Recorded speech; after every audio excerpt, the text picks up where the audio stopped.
The Who. And Pinball Wizard, chosen by Sir Terence of Wogan, and he will choose 2 more tomorrow.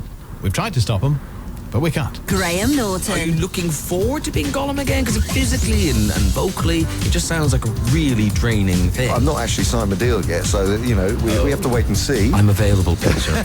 I'll wear a leotard, I'll roll in a pond. Samantha Bond in the studio, good morning. Good morning, Graham. You took over doing the travel. I must have practiced on that occasion. Do you think, you did old travel? Yes. Previously in travel. Yeah. You may remember being stuck in this traffic jam. It would be so useful, wouldn't it? They should bring out a CD, the best of travel. Join me this Saturday from 10. My special guests will be Annie Lennox and Patricia Hodge. My special guest now is Lynn Bowles. Hello. Who gets the better deal here, Norton or myself? I really can't argue with that one. Rob of Whitney says, how do you cope, Ken? How do you cope? What with? I've just looked on the webcam for the first time. It looks like you're sitting in an aeroplane cockpit with all those knobs and buttons. There's no wonder you get stressed and mixed up when that travel lady comes in. Look, I'd just like to point out, he's got all these buttons and knobs and levers. There's only one that he actually pushes. It's a big red one. That's what does Unfortunately, That's what does it. the ejector seat is not operating. I had that disabled. I think you're fine. Now, we had some repairs on the M6 travelling south between Junction 6, Stoke-on-Trent and Kiel services. It all started early on this morning. There was an accident. It took out the central reservation. They had to repair it, but the repairs are completed. You're running through fine now. Also, we had some delays earlier on this morning that continued through the morning on the southbound M1. An accident, in fact, I think there were 2 accidents, about 3 breakdowns after Junction 13, Bedford. Again, all cleared. North London, though, they're still clearing up the accident from the A406, which is the North Circular Road. It's westbound at Staples Corner, which is the M1 at Junction 1. It has been causing queues back towards Finchley and the A1000. The flooding seems to have subsided in West Sussex between Petworth and Chichester on the A285. But it sounds like we've got a bit of flooding on the A27, the Chichester bypass. 1 lane closed eastbound between the Kingsham roundabout and the A259, the Bognor Road. Our number here, 03700 100 200. There you go. Can you warn us first if Terry gets to choose the floral dance later in the week? Don't worry. Is that all right? Is this a safe I don't zone? think it's there, but... Can we just have a second? You'll have an hour's warning. I'll give you a full hour's warning. And then I'll shout, switch it off! Just before I start playing it, all right? You'll be safe. Cue for a song. Westlife. They were on Terry's show on Sunday. Knits together this show, doesn't it? Beautiful. Hard to find a way to get through. It's a tragedy pulling at me like the stars do. There she is. Natalie Cole, Pink Cadillac. I'm off driving home, except I'm not.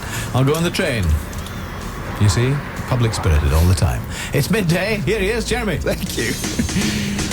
I don't know what we would have done without that information.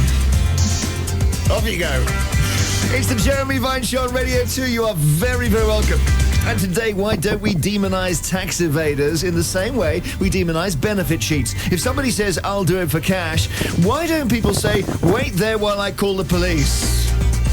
The Miliband's knew they were having a boy yesterday. Why do people find out, though? Plus, the murder of young goth Sophie Lancaster, just for looking different, broke the hearts of her family and friends. Her mother joins us. And if Ireland was a company, it would be bust. But can a country go bankrupt? Well, its top economist says it is on the verge.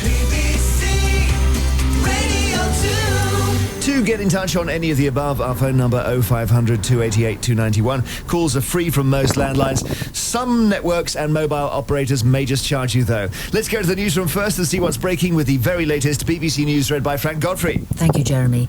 The Pakistan wicketkeeper Zulkarnain Haider has announced his retirement from international cricket. He's fled to Britain, saying he and his family have received repeated threats from match fixers.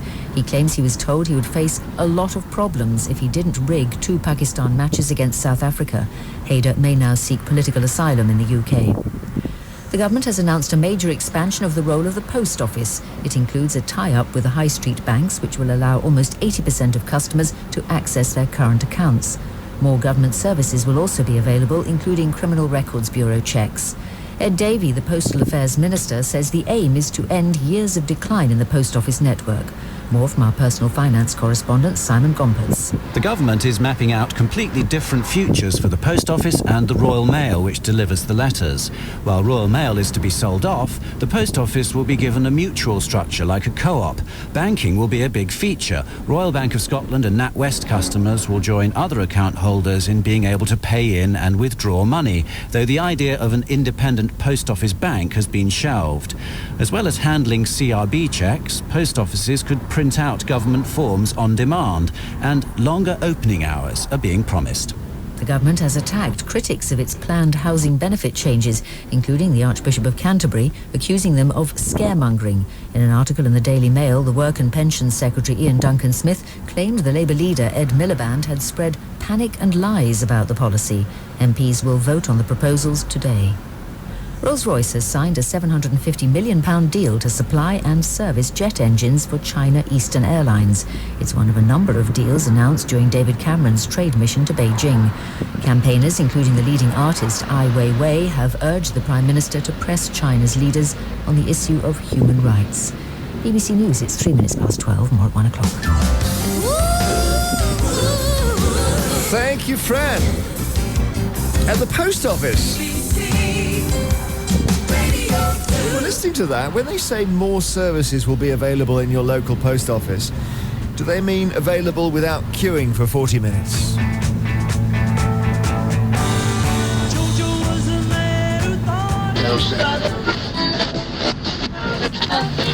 So, we will talk about the demonisation of benefit cheats and why people who evade tax are not demonised in the same way. As no hotline, or if there is a hotline, do you know the number? Somebody offers to paint your house for cash. Plus the Milibands, who had a boy yesterday, knew the sex of the child before they had the baby. Why do people find out? Do you think it's a bad idea to find out? The technology's there, but you don't have to. We talked to Sylvia Lancaster, who's the mother of a young goth called Sophie. You might remember, murdered 3 years ago. Absolutely terrible story, just for looking different. And she'll talk about her campaign to increase tolerance in our society. Plus, if Ireland was a company, it would be bust. Can a country go bankrupt? Its top economist is warning that it owes more money than it can pay back.